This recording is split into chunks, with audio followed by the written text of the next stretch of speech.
Of this YouTube channel, जहां पर हम लोग पढ़ने वाले हैं फिजिक्स का एक मोस्ट इम्पोर्टेंट क्वेश्चन जो कि आपका 2024 में आ चुका है। तो आइए समझते हैं।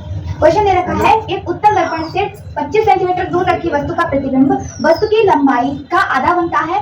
इसके लिए आपको यहाँ पर दो चीजें फाइंड करके देनी है कि दर्पण से प्रतिबिंब की दूरी कितनी होगी और दर्पण की फोकस दूरी कितनी होगी। तो यहाँ पर ये जो 25 सेंटीमीटर दे रखी है क्या है, एक उत्तल दर्पण से 25 सेंटीमीटर दूर रखी वस्तु, कितने सेंटीमीटर दूर रखी वस्तु दे रखी है, यानी कि आपको ये मान किसका दे रखा है, वस्तु की दूरी दे रखी है कितनी, 25 सेंटीमीटर। इसके बाद में कहा गया है प्रतिबिंब वस्तु की लंबाई का आधा बनता है। जब प्रतिबिंब की लंबाई वगैरह कही जाती है तब हम लोग आवर्धन को याद करते हैं। आवर्धन कितना होता है, m बराबर v/u बराबर h2/h1। तो यहाँ पर h2 क्या है, प्रतिबिंब की लंबाई है, और u क्या है, वो h1 क्या है, वस्तु की लंबाई है, ठीक है। और v/u यानी कि v है प्रतिबिंब की दूरी और u है वस्तु की दूरी, ठीक है। तो यहाँ पर हम लोग m हटा देंगे और इसको साथ में लेकर चलेंगे। एक बार ये देखिए कि यहाँ पर आपको प्रतिबिंब की ही दूरी तो ज्ञात करनी है, दर्पण से प्रतिबिंब की दूरी। तो इसके लिए हम लोग यहाँ पर आएंगे और ये देखिए v को इधर ही रखेंगे, ठीक है, और u को इधर लेकर आएंगे। बटे में है तो इधर आएगा तो गुणा में हो जाएगा h2/h1। अब जरा एक मिनट के लिए इधर आएंगे तो एक चीज देखिए, कहा गया है कि वस्तु की लंबाई का आधा प्रतिबिंब बनता है, यानी कि अगर वस्तु की लंबाई हमने कितनी मानी है, h1 मानी है, तो इसका वस्तु की लंबाई का आधा है, क्या है, प्रतिबिंब की लंबाई, ठीक है। तो यहाँ से हम लोग h1 का मान कितना लिख सकते हैं, 2h2 लिख सकते हैं। अब यहाँ पर हम लोग h1 का मान रख लेंगे, u इंटू h2 को ऐसे रखेंगे, h1 का मान कितना आ गया, 2h2 आ गया, 2h2 आ गया।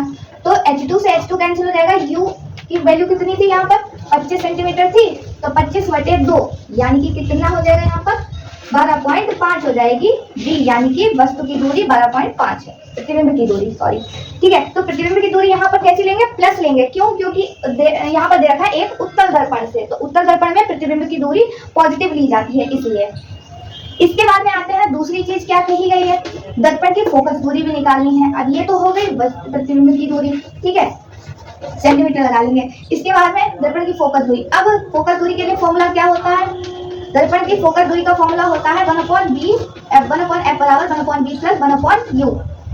तो यहाँ पर f ये तो हमें निकालना ही है, तो इसको ऐसे ही रखेंगे, बराबर 1/v। v की वैल्यू कितनी है, 12.5 है, ठीक है। जब यहाँ से इसे हटाएंगे, पॉइंट हटाएंगे तो यहाँ ऊपर 0 आ जाएगा, प्लस 1/u की वैल्यू हमेशा माइनस होती है, चाहे उत्तल दर्पण हो चाहे अवतल दर्पण हो। तो यहाँ पर u कितना आ जाएगा, -25, और माइनस माइनस क्या बना देंगे, यहाँ पर इन दोनों को हटाएंगे और अगले स्टेप में हम लोग यहाँ पे माइनस कर देंगे, ठीक है। अभी यहाँ पर तो इसको प्लस और इसको माइनस में ही दिखाना है, अगले स्टेप में इसको कैसे करेंगे, 10/125 यानी, और प्लस माइनस माइनस हो जाएगा और 1/25, ठीक है। अब क्या करेंगे, यहाँ पर एलसीएम लिया जाता है, एलसीएम लेंगे तो 125 आएगा, ठीक। अब 125 यहाँ पर तो नीचे हर में दे रखा है, यहाँ पर लाने के लिए 5 से गुणा करनी पड़ेगी, यानी कि यहाँ ऊपर भी कितना आ जाएगा, यहाँ पर 5 आ जाएगा, बटे में 125 दोनों जगह आ गया, इसलिए एक बार लिख लिया, ठीक है। इसके बाद में 10 में से 5 घटाएंगे तो 5 बचेंगे, बटे में 125, ठीक, 5 एकम 5 और 5 से 125 को काटेंगे, 25 बार जाएगा, यानी कि 1/f की वैल्यू है। जब इसको उल्टा कर देंगे तो f बराबर 25 आंसर आ जाएगा, 25 सेंटीमीटर। और यही हमें बताना भी था, क्योंकि जो प्रतिबिंब उत्तल दर्पण में फोकस दूरी माइनस नहीं ली जाती है, इसलिए -25 रखेंगे, ठीक है, यही आंसर हो जाएगा। तो उम्मीद करते हैं आपको ये पूरा क्वेश्चन समझ में आ गया होगा। वीडियो अगर समझ में आई हो तो लाइक कीजिएगा, चैनल को सब्सक्राइब कीजिएगा। फिर मिलते हैं एक और नए वीडियो के साथ, तब तक के लिए धन्यवाद।